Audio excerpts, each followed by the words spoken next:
Please do subscribe to Prajabheri News Channel.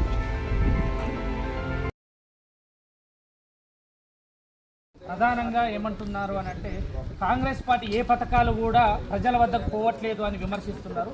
నిజమంటారా? మరి పథకాలు బాగాలేవంటారా Congress party? ఇట్లా నిజమంటాం చెప్పండి. వాళ్ళు టీఆర్ఎస్ 10 సంవత్సరాలు ఉంది. 10 సంవత్సరాల రైతులకు ఎంత ఘోరం చేశారు. ఒక్కొక్కరికి 10 కిలోలు 6 కిలోలు కట్ చేశారు. ఈ కాంగ్రెస్ ప్రభుత్వం వచ్చిన తర్వాత ఒక్క రైతు కన్నా ఒక్క కిలోన్న కట్ చేసిరా? లేదు. ఎక్కడ కూడా రైతుకు ఇబ్బంది లేకుండా సీఎం రేవంత్ గారి ఆధ్వర్యంలో, మా ఎమ్మెల్యే ఆధ్వర్యంతో ఎక్కడ ఎవరికి ఒక్క రైతుకు ఇంతమందికి కూడా ప్రాబ్లం లేకుండా సాల్వ్ చేస్తారు కాంగ్రెస్ పార్టీ. మీ ప్రభుత్వము మంచిగా లేదు, మా ప్రభుత్వము బాగా కాంగ్రెస్ పార్టీ. 1,97,000 రూపాయలు నాకు కూడా మాపొచ్చిందంట. ఎన్నడూ ఏ పాపంలో ఏ గవర్నమెంట్ కూడా కాలే. నాలాంటి రైతులకు ఏంటంటే బీజేపీ పార్టీలు ఉండని, బీఆర్ఎస్ పార్టీలు ఉండని, కాంగ్రెస్ పార్టీలు ఉండని, ఏ పార్టీలు లేకపోని అందరికీ రుణమాఫీ జరిగింది. మరి అట్లాగే రైతులందరికీ కూడా పంట బీమా వస్తున్నది. పంట బీమా కూడా 2,000 ఎక్క పెంచి 12,000 ఇస్తున్నారు. మరి పంట బీమా వస్తున్నది. పంట బోనస్ 500 రూపాయలు బోనస్, ఒక్కొక్క క్వింటాల్కి 500 రూపాయలు సన్నపట్లకు బోనస్ వస్తే పండుగలు చేసుకున్న పండుగ ఒక్కొక్క రైతుకు మా దగ్గర ఎస్టీలు 12 మేకలు కోసుకొని దావత్ చేసుకున్నారు. ఆ దావత్ మా కూడా పిలిచిర్రు. ఒక్కొక్కరికి 1,00,000, 1,50,000, 2 లక్షలు, 3 లక్షలు కూడా బోనస్ వచ్చింది. మరి రైతు బంధు ఎట్లయితే ఇస్తున్నాడో, రైతు బంధు ఏంటంటే టీఆర్ఎస్ గవర్నమెంట్ గుట్టలకు, పుట్టలకు, చెట్లకు, ప్లాట్ల భూములకు, అడవులకు, మరి వెంచర్లకు, తర్వాత ఎమ్మెల్యేలకు, ఎంపీలకు, బ్యూరోక్రసీ అందరికీ, కలెక్టర్లకు, ఐఏఎస్లకు, ఐపీఎస్లకు, పారిశ్రామికవేత్తలకు అందరికి కూడా ఎమ్మెల్యేలు ఎమ్మెల్యేలు కూడా కోట్ల రూపాయలు ప్రజాధనం వృధా చేసి రైతుల పేరు మీద అందరికి పంచిండు. రాజుల పైసలు రాళ్ల పోనట్టు కేసీఆర్ పంచితే వీళ్ళందరూ భోంచేసారు. మరి గతంలో టీడీపీ ప్రభుత్వంలో కానీ, కాంగ్రెస్ ప్రభుత్వంలో కానీ, నేడు జరుగుతున్న కాంగ్రెస్ ప్రభుత్వంలో ఏనాడు కూడా ఎమ్మెల్యే అందరూ కూడా ఒక పద్ధతి, ఒక లెక్క ప్రకారం పనిచేశారు. ఆస్తులు కూడా ఒక లెక్క ప్రకారం ఒక పద్ధతితో ఉన్నాయి. కానీ టీఆర్ఎస్ హయాంలో భూములు అంఫాటు చేసిరు. భూములు కానీ, డబ్బులు కానీ ఎవ్వడు కూడా 400-500 కోట్లకు తక్కలేకుండా ఎమ్మెల్యే గెలిపించారు. అంత అవినీతి, అంత దోపిడీ పాలన ఈ రాష్ట్రంలో, ఈ దేశంలో నేను అనుకుంటా ఎక్కడ కూడా లేదు. టీఆర్ఎస్ వాళ్ళకు కన్ను మిన్ను జరగదు. అలా తాతలు ముత్తాతలు మునిమానవాళ్ళు తింటే కూడా తగ్గదు. అట్లనే కేసీఆర్ ఫ్యామిలీ కూడా మొత్తం దాచుకొని పెట్టుకున్నారు. ఇప్పుడు దానికోసమే డ్రామాలు ఆడుతున్నారు. అసలు కవిత జీవితం ఎంత, కవిత వచ్చినప్పుడు ఎంత, ఇవాళ కవితకు ఉన్న ఆస్తులు ఎంత, మరి ఆయన కొడుకు ఆస్తులు ఎంత, వాళ్ళ అల్లుడికి ఆస్తులు ఎంత, సంతోషకున్నది ఎంత, ఒక్కసారి మీ ఆస్తి గతంలో ఎంత, ఇప్పుడు ఎంత లెక్కలు చెప్పుర్రి.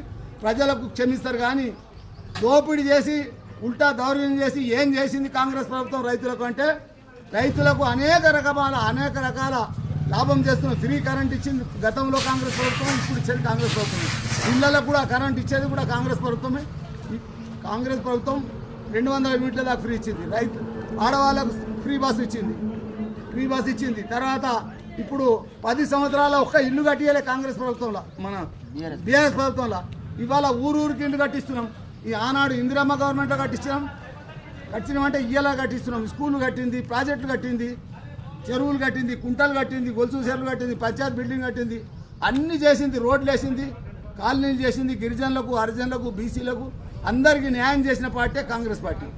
ప్రధానంగా ఈరోజు Congress party rural MLA Bhupathi Reddy గారి పైన దినేష్ కులచారి గారు కీలక వ్యాఖ్యలు చేయడం జరుగుతూ ఉంది. ఇటుకల బట్టి ఎమ్మెల్యే అని చెప్పేసి అంటా ఉన్నాడు. నిజంగా మీ కాంగ్రెస్ పార్టీలో ఇటుకల బట్టి ఎమ్మెల్యేలు ఉన్నారనుకుంటున్నాను. కాంగ్రెస్ పార్టీలో ఇటుక బట్టిల ఎమ్మెల్యే, ఇటుక బట్టిలో మోసం చేయాలని చూసేది, కుట్రలు కుతంత్రాలు చేసేదే దినేష్. వాళ్ళని ఏ ఉద్దేశంతో ఇటుక బట్టిలు అని చెప్పి వాళ్ళ బతుకులు నాశనం చేయాలా, వాళ్ళ లేబర్ బతుకులు నాశనం చేయాలనుకుంటారు. అందరూ కూడా పసిగడుతున్నాం, ప్రజలు పసిగడుతున్నారు, ఇటుక బట్టిలో కూడా పసిగడుతున్నారు. ఇటుక బట్టిలో ఎమ్మెల్యే అనే ముందు ఊరవందిలాగా పరిచినటువంటి దినేష్ కుమార్ అడ్డంపొడు పరిచిన మైండ్ దొబ్బింది అనుకుంటా. మాట్లాడే ముందు ఒక్కొక్కరి గురించి వ్యక్తిగతంగా మాట్లాడే ముందు ఏం ఆలోచించుకో మాట్లాడు.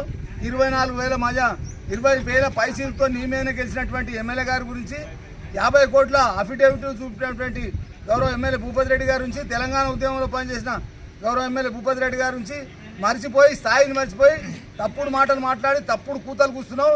తస్మాత్ జాగ్రత్త. మళ్ళీ ఇంకొకసారి ఫ్లెక్సీలు కట్టినా, తప్పుడు మాటలు మాట్లాడినా, కోతేశాలు వేసినా, కొండంగేసాలు వేసినా నీకు సరియైన బుద్ధి చెప్తాం. ప్రజలు కూడా సరియైన శిక్ష చేస్తారు. కాంగ్రెస్ పార్టీ ప్రజాపాలన అంటే తక్కువ అంచనేయకు. ప్రభుత్వంలో ఉన్నాం, నిన్నంతా కూడా పసిగడుతున్నాం. నీ చరిత్ర అంతా కూడా త్వరలో చదివేతున్నది. అభివృద్ధి మీద నెక్స్ట్ మంత్ 2 నెలల తర్వాత సీఎం గారు వచ్చేద్దాం, ఇక్కడికి వచ్చిన తర్వాత మేము మాట్లాడతాం. అభివృద్ధి మీద నీకు అంతగానో షోకుంటే మీ 15 నెలల్లో మేమేం చేసినాము అభివృద్ధి కార్యక్రమాలు, మీ 10 సంవత్సరాల ఎంపీ గారు మీరేం చేసినారో చెప్పడానికి సిద్ధంగా వేదిక కావాలంటే మేము పుట్టోడు దగ్గర డిజిపల్లి స్టేషన్ ఉంటాం. మీ ఊరికి ఏమిచ్చావు, మండలంకి ఏమిచ్చావు, కాన్స్టిట్యున్సీకి ఏమిచ్చావు, నువ్వేమిచ్చావు, ఎంపీ గారు ఏమిచ్చావు చెప్పు. మతపరం పేరు మీద రాముడు అయోధ్య, హిందూయిజము, మతం పేరు మీద ఓట్లు వేసుకున్నాం. ఇంకా ఓట్లు వేసడానికి సిద్ధంగా లేరు ప్రజలు. మళ్ళా ఎమ్మెల్యే అవుతా అని చెప్పి పగటి కళలు అంటున్నారేమో. ఆ కళలు కూడా కళలు అయిపోతాయి. నీ భ్రమలు నెరవేరాయి.